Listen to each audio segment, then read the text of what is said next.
એટલે આપણા માટે બહુ ગૌરવની વાત છે અને એમની લોકસભા છે અને એમાં પૂનમ મેડમ એના કેન્ડિડેટ છે અને હું ચોક્કસ વિનંતી કરીશ કે સવારમાં આપણા મતદાન ચાલુ થઈ જાય અને મોટે બહુમતીથી આપણે નરેન્દ્ર મોદીજીના મત મજબૂત કરીએ। આજે નેતાઓ માટે ચૂંટણી પ્રચારનો છેલ્લો દિવસ છે, સાથે જ જેને સમર્થન આપવાનું છે એની માટે પણ અપીલ કરવાનો આ છેલ્લો દિવસ ગણી શકાય।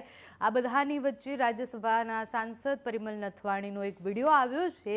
વિડીયોમાં જામનગરમાં સપોર્ટ માંગી રહ્યા છે, એટલે અપીલ કરી રહ્યા છે કે આપણે મોદીજીના હાથ મજબૂત કરવાના છે, એટલે પૂનમ મેડમને આપણે પસંદ કરવાના છે। પણ સાથે જ વિડીયોમાં પ્રધાનમંત્રી અને અમિત શાહ વિશે પણ કંઈક વાત કરી રહ્યા છે। પ્રધાનમંત્રીને એમ્પાયર ગણાવી રહ્યા છે, આઈપીએલની પણ કંઈક વાત કરી રહ્યા છે।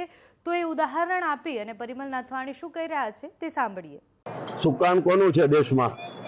આપણા વડાપ્રધાન નરેન્દ્ર મોદીજી, જે માત્ર આપણા દેશના નહીં પરંતુ વિદેશમાં પણ જેની અવાજ છે, જેનો ધાક છે અને જે રીતે એમને આપણે આટલા વર્ષમાં જે ન કર્યું હોય એ કામ એમણે કર્યું છે, એટલે આપણા માટે બહુ ગૌરવની વાત છે અને એમની લોકસભા છે અને એમાં પૂનમ મેડમ એના કેન્ડિડેટ છે।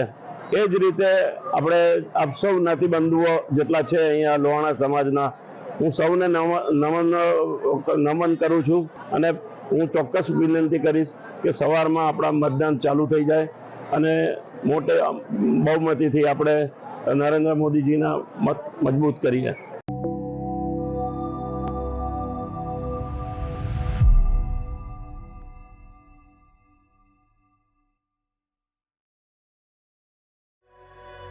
આવી ગયો બેટા? કેમ બેટા તારે આટલું મોડું થાય છે હમણાં? અરે મમ્મી, હમણાં બહુ જ વર્કલોડ છે, પણ સ્ટાર્ટઅપમાં તો એવું રહેવાનું। પણ સાંભળ, 7મી તારીખે આવા કોઈ બહાના નહીં ચાલે હો। અરે આપણે વોટિંગ માટે જવાનું છે। અરે મમ્મી, હું એક જ માણસ છું, કેટલા પાત્રો ભજવું? ઘરમાં દીકરા અને પતિનું પાત્ર, ઓફિસમાં બોસનું પાત્ર, સાઇટ ઉપર ટેકનિકલ એક્સપર્ટનું પાત્ર, અને હવે એમાં વોટિંગ શૂટિંગ કરીને મારા આદર્શ નાગરિકે બનવાનું।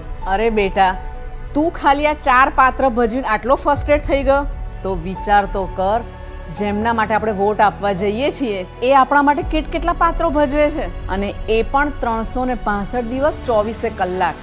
અને હા, તારું આજે સ્ટાર્ટઅપ છે ને, એ આ વોટનો જ કમાલ છે।